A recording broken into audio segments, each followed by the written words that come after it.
La figure du Joker, plus que celle de l'antagoniste, est avant tout la représentation d'une société malade, qui produit non seulement des individus fous, mais aussi en quelque sorte une monstrueuse individualité.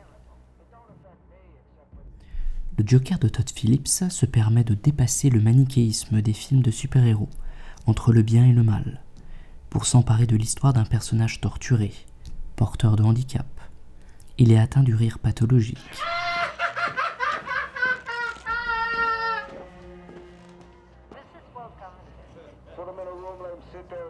Et surtout la victime d'une société en proie au chaos.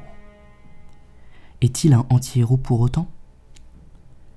Avant de devenir le Joker, Arthur Fleck n'est qu'un banal clown professionnel vivant seul avec sa mère dans un appartement miteux d'un quartier délabré de Gotham. Cette banalité, le réalisateur la cultive pendant tout le film. La figure d'Arthur, c'est aussi celle d'un protagoniste théâtral qui subit de plein fouet les affres d'une destinée tragique. La folie semble la solution pour s'enfuir de la réalité, partagée entre pression sociale et une société de classe dans laquelle les inégalités s'amplifient. Ou alors, la folie n'est-elle que le reflet d'une société engendrant de la misère sociale, affective, financière et psychologique.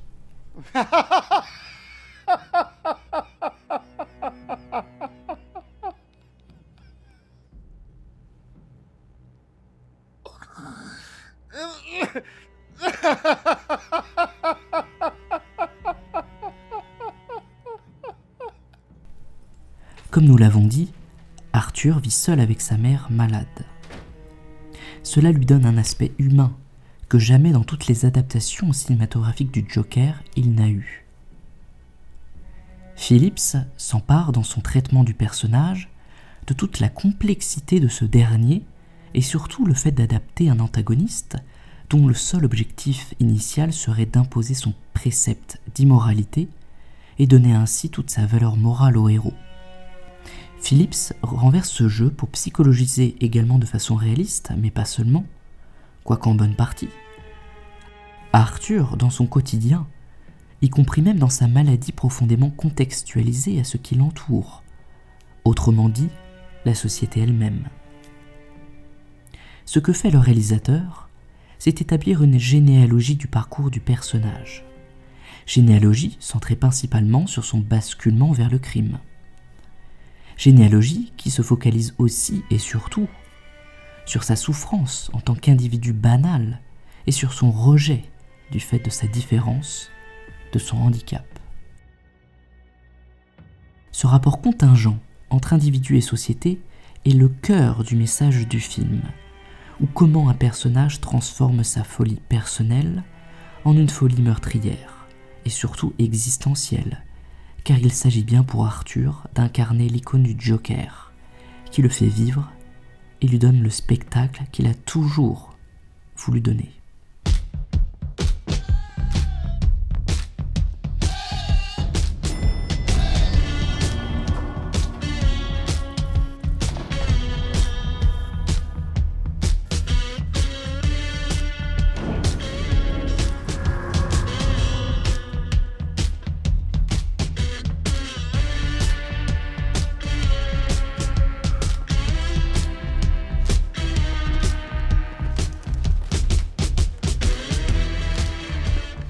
La folie et la joie du fou.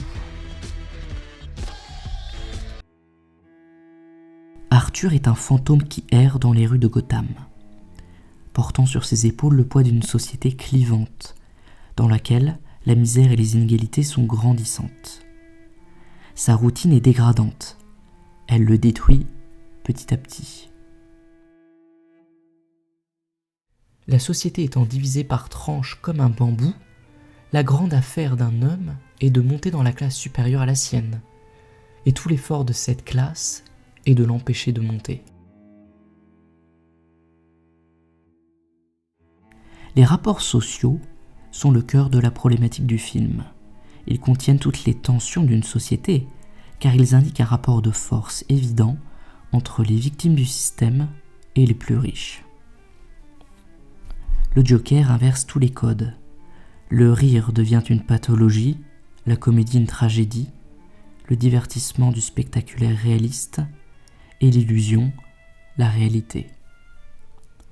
De la folie d'un homme naît une révolution sociale majeure.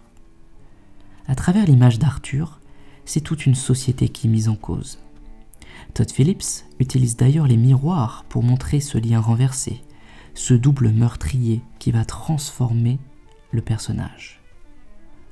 Le miroir, c'est aussi le masque porté par Arthur, celui d'un clown faussement joyeux qui voit à travers son reflet sa solitude et le déclin d'une société de plus en plus violente.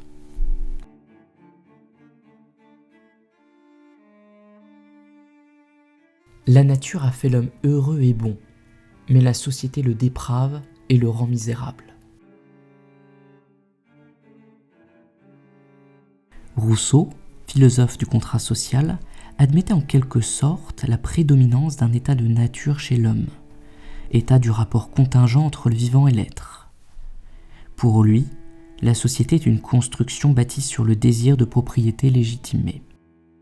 Cette propriété est à l'origine des disparités, des inégalités sociales, des maux de l'être humain, contenus ou emprisonnés dans un système injuste. On peut donc facilement comprendre, à partir de là, que le Gotham du Joker de Phillips est une synthèse de la pensée rousseauiste, en ce sens que le déclin présenté dans le film du réalisateur est un déclin systémique, dont les rapports de causalité sont directs. La folie n'est possible que parce qu'il côtoie une société qui le maintient hors d'une sphère sociale rassurante, qui lui permettrait de s'accomplir. La séquence du bus est, je pense, primordiale pour comprendre ce que Rousseau exprime. Arthur se déplace en bus, comme tout humain de classe sociale moyenne ou inférieure, et croise le regard d'un enfant qu'il cherche à amuser de la manière la plus naïve qui soit.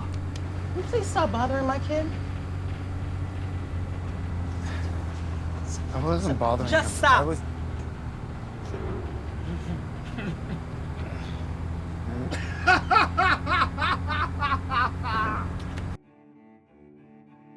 Car après tout, tel est son métier, en faisant le clown.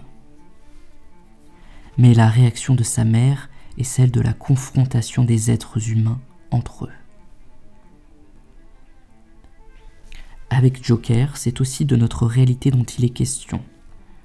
La violence de plus en plus violente, l'ensauvagement sans mesure ni limite. Notre morale, et surtout notre conscience, sont-elles dépassées par le désir, les pulsions individuelles dominantes ?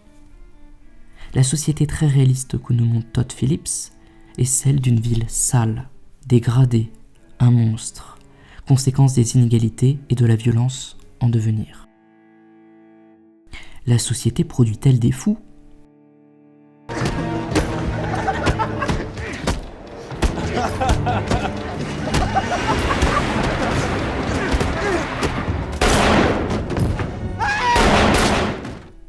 Le film explore la psychologie du personnage et cherche à montrer l'évolution d'un malade psychopathologique vers un criminel en puissance. Sa descente aux enfers est celle du héros tragique. Il est victime de la violence gratuite, puis renvoyé, violence économique. Le Joker synthétise toute cette violence dont il est le catalyseur. Il en devient d'ailleurs une figure symbolique.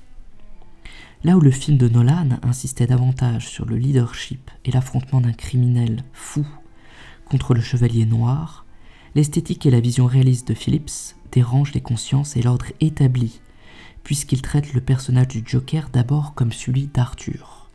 Non pas un héros, encore moins un anti-héros, mais un simple humain emprisonné dans une pathologie qui le laisse à l'écart d'une société de toute façon trop cruelle pour sa sensibilité, son passé et son présent presque fataliste. Le point de vue du réalisateur transcende les codes de la moralité pour façonner l'histoire d'un protagoniste violenté à tous les niveaux. Le miroir dont nous parlons est une représentation iconique de la violence et de son origine individuelle.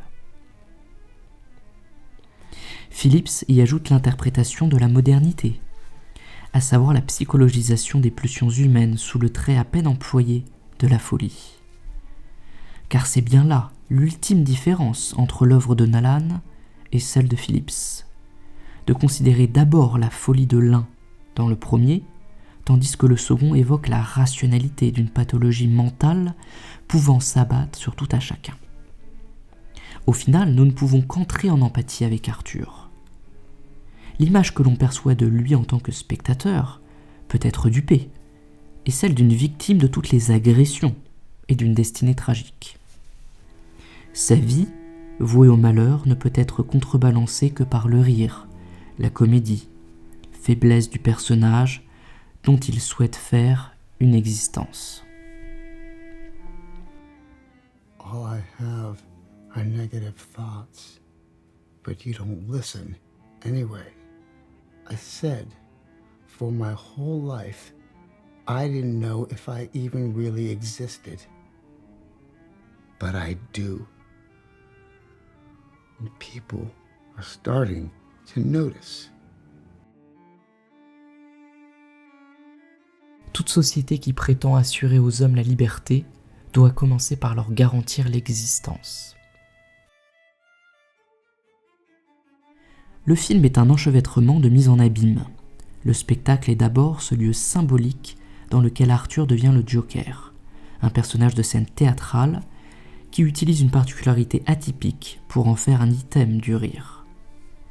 L'humour est ce médiateur de la future violence incarné par ce personnage fictif dont le nom provient du mot anglais joke, à savoir une blague, exutoire d'Arthur et unique moyen d'exister dans une société qui l'ignore et le relègue au statut du fou du fait de sa pathologie. Le personnage comique peut, à la rigueur, être en règle avec la stricte morale. Il lui reste seulement à se mettre en règle avec la société. Arthur vit avec sa mère, également malade, ayant travaillé au service du riche industriel Thomas Wayne. Cette dernière appelle son fils Happy pour mettre un sourire sur ce visage triste. I know what that's like, Murray. I've been the man in the house for as long as I can remember. I take good care of my mother. All that sacrifice, she must love you very much. She does. She always tells me to smile and put on a happy face. She says I was put here to spread joy and laughter.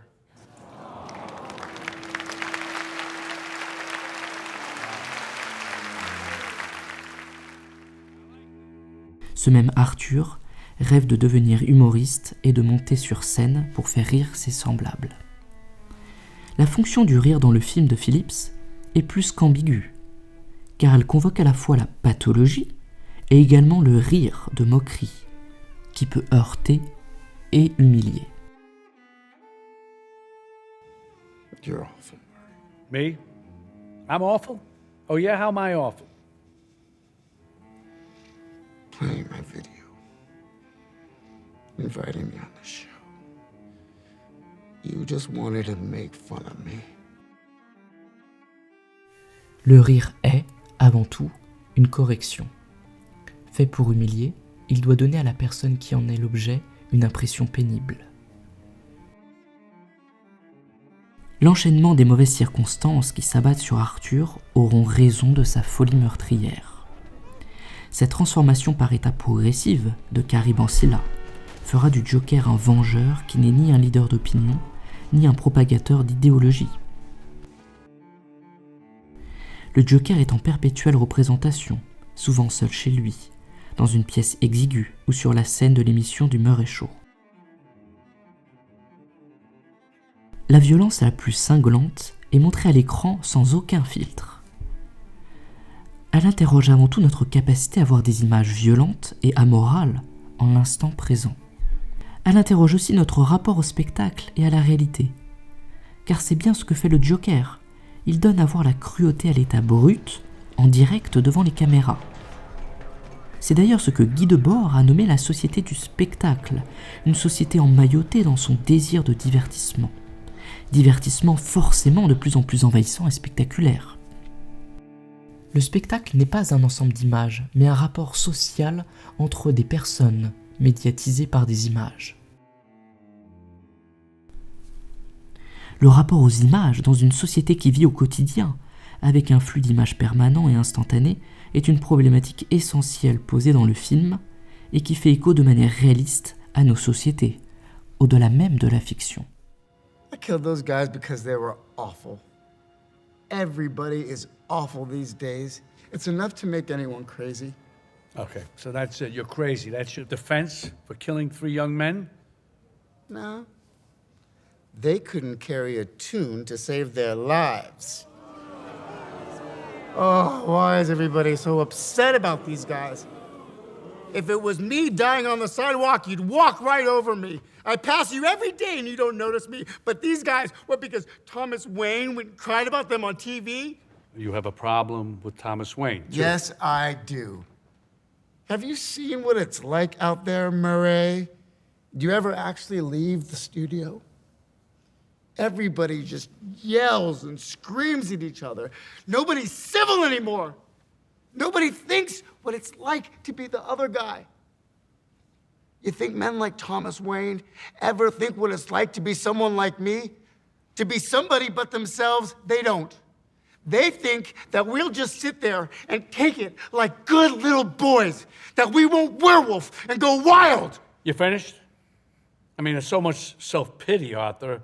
You sound like you're making excuses for killing those young men. Not everybody, and I'll tell you this, not everyone is awful. You're awful. Cette séquence est le point de bascule, et son suicide présumé se transforme en meurtre frontal que Phillips choisit de nous montrer afin de mettre en lumière notre rapport presque banalisé à la violence. Arthur est un autre. Il a rompu le lien avec sa mère, dont il s'est vengé, au même titre que Murray.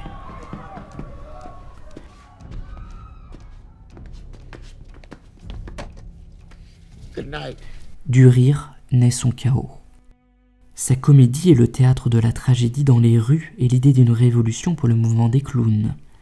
Révolution sociale de lutte des classes, entre non pas le bien ou le mal, mais ceux qui engrangent et produisent des richesses sur le dos des autres, et les victimes de ce système.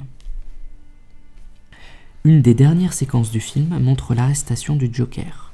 Arrestation interrompue par les révoltés qui libèrent le Joker pour en faire leur figure de proue, le leader d'un nouveau mouvement.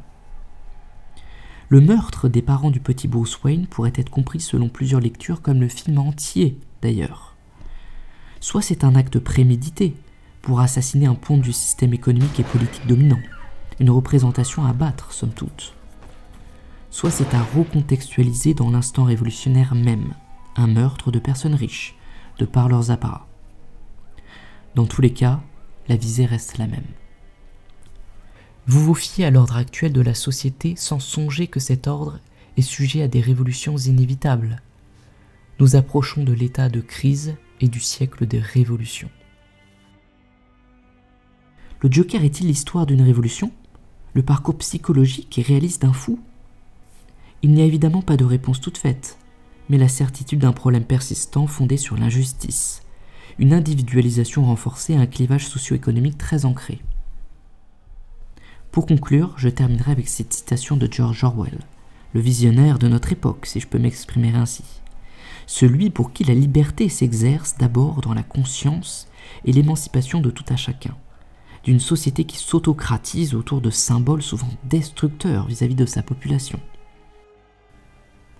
Pour que l'égalité humaine soit à jamais écartée, pour que les grands, comme nous les avons appelés, gardent perpétuellement leur place, la condition mentale dominante doit être la folie dirigée.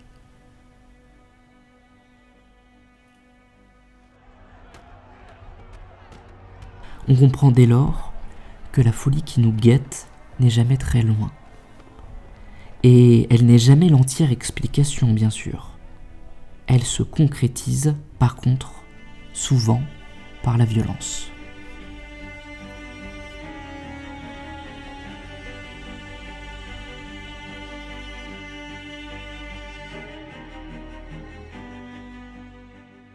Merci d'avoir regardé cette vidéo. Vous pouvez soutenir la chaîne en vous abonnant, en aimant les vidéos, ou en postant éventuellement des commentaires. Vous trouverez aussi en description le lien Tipeee.